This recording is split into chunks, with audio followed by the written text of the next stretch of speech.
Waxaa jiray nin caqli badan balse faqri ah oo la oran jiray Juxa. Qof walba oo tuulada degnaa wuxuu u arkayay nin caadi ah, laakiin waxay iloobeen in caqligiisu uu ka qaalisan yahay dahab iyo lacag. Hal maalin ayaa dhacdo la yaab leh oo beddeshay noloshiisa iyo noloshoodaba dhacday. Ma doonaysaa inaad ogaato sida uu nin sabool ah u noqday mid hantiya tuulada oo dhan?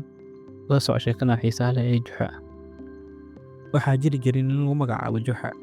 Wuxuu degnaa deegaan kaas oo ay dhanka koonfureedna kaga taal badda, dhanka galbeedna webiga. Juxa kuma lahayn deegaankaas wax qaraabo ah. Dadka deegaankaas deganaana waxay ahaayeen dad hodan ah, waxayna lahaayeen xoolo iyo beero badan. Juxa wuxuu ahaa nin sabool ah, laakiin caqli badan, haddana xeelad iyo farsamo badan. Xoolo wuxuu u kala lahaay sac. Juxa waxaa caado u ahayd subaxdii hore inuu ka tago gurigiisa, galabkiina ku soo noqdo. Siciisa ma uusan raaci jirin, uu soco keligiis ayaa iska soo daaqi jiray beeraha dadka kale leeyihiin. Maalinkii dambe, dadkii beeraleyda ayaa ogaaday in sacu iska daaqo beerahooda, weliba uu daaqayay muddo dheer.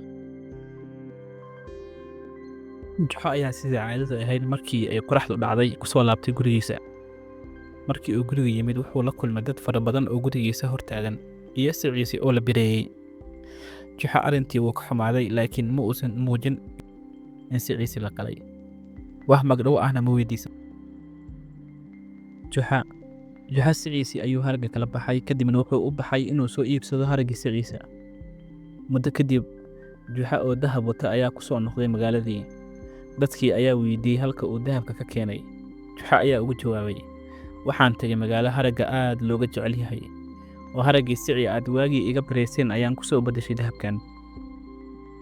Dadkii degmada deganaa ayaa bilaabay in xoolahoodii bireeyaan si ay dahab ugu soo beddeshaan maqaarka xoolahooda. Markii ay tageen magaalada, waxa ay waayeen cid ka iibsata haraggii xoolihii ay bireeyeen.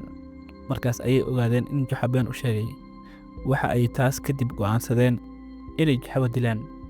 Waxay go'aansadeen in Juxa si xun u dilaan oo ay baddana ku tuuraan. Markii ay magaaladii ku soo noqdeen, ayay tageen gurigii Juxa iyaga oo jawaan weyn sita. Juxa ayay ku rideen jawaankii, dusha ayayna uga toleen. Dadkii Juxa u caraysnaa markii ay ku hubsadeen Juxa jawaankii, ayay badda la soo aadeen. Markii ay badda yimaadeen, ayaa mid ka mid ah dadkii soo jeediyey inta aysan Juxa badda ku ridin ay salaada tukadaan. Taladii uu ninkaas soo jeediyey ayay dadkii ku raaceen. Waxa ayna go'aansadeen inay salaada tukadaan oo iyaga oo weyso qaba badda ku ridaan si xaqiiqi.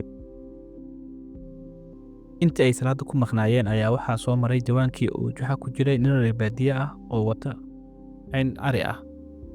Ninkii markuu u waraystay sababta Juxa jawaanka u galay, ayuu Juxa ugu jawaabay, anigu waxaan saaxiib la ahay dad badda dhexdeeda ku nool oo dahab iyo maal kalaba haysta.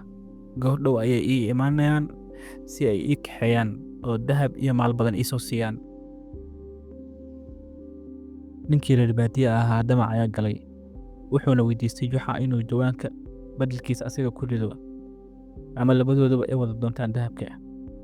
Laakiin Juxa waa ka diiday ilaa ay ninkii markii dambe uu ka ogolaaday inuu xeyntii ariga uu wato uu ku wareejiyey Juxa.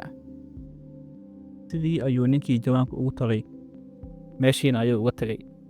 Dadkii markii ay salaada soo tukadeen, ayagoo jawaankii fiirin, ayay jawaankii inta qaadeen badda ku rideen. Juxana sidaas ayuu uga badbaaday. Muddo markii ay kasoo wareegtay, ayaa degmadii waxaa yimid Juxa oo wata dahab iyo ari badan. Dadkii ayaa aad ula yaabay Juxa. Waxay isweydiiyeen siduu qof dhintay u soo noolaan karaa, ama qof badda inta lagu tuuray u soo noolaan karaa. Juxa ayaa ugu jawaabay soo noqoshadiisii, wuxuuna ku yidhi, waxaad igu tuurteen badda, balse marka ay badda igu tuurteen waxaa la kulmay dad badda ku hoos nool, kuwaasoo hanti badan iyo xoolo badan iyo dahab badanba leh. Ayaga ayaan isoo siiyey dahabkan iyo xoolahan. Dadkii markii ay intaas maqleen, ayay kala carareen oo qof kasta oo ka mid ah soo qaatay jawaan, cirbad iyo dun. Waxa ay ka dalbadeen Juxa inuu badda qof ugu rido dhammaantood. Kadib sidii ayuu Juxa sameeyey oo dhammaantood badda ayuu ku riday. Sidaas ayuu Juxa ugu soo noqday degmadii oo uu ku dhaxlay xoolihii iyo beerihii ay lahaayeen dadkii deganaa degmada. Waa maxay dulucda sheekadan? Xigmadda ugu weyn ee sheekadan ayaa ah aqliga iyo xeeladda ayaa ka xoog badan xoog iyo maal. Inkastoo Juxa ahaa qof faqri ah, haddana maskaxdiisa iyo xeeladdiisa ayuu ku badbaaday. Xitaa hantidii dadka kale ayuu ku helay isagoo aan xoog u adeegsan. Maxay tahay casharkan ka barkada sheekada? Dadka aqliga badan lagama adkaan karo. Dadka degmada dhan isku raaceen inay Juxa dilaan, haddana aqligiisa ayuu ku badbaaday oo xoolahoodii u hantay. Nolosha waxaa lagu guulaystaa xeelad iyo maskax. Qofka aan lahayn xoolo iyo maal haddana wuxuu gaari karaa guul haddii uu adeegsado aqli iyo qorshe. Hanka xad dhaafka ahi waa khatar.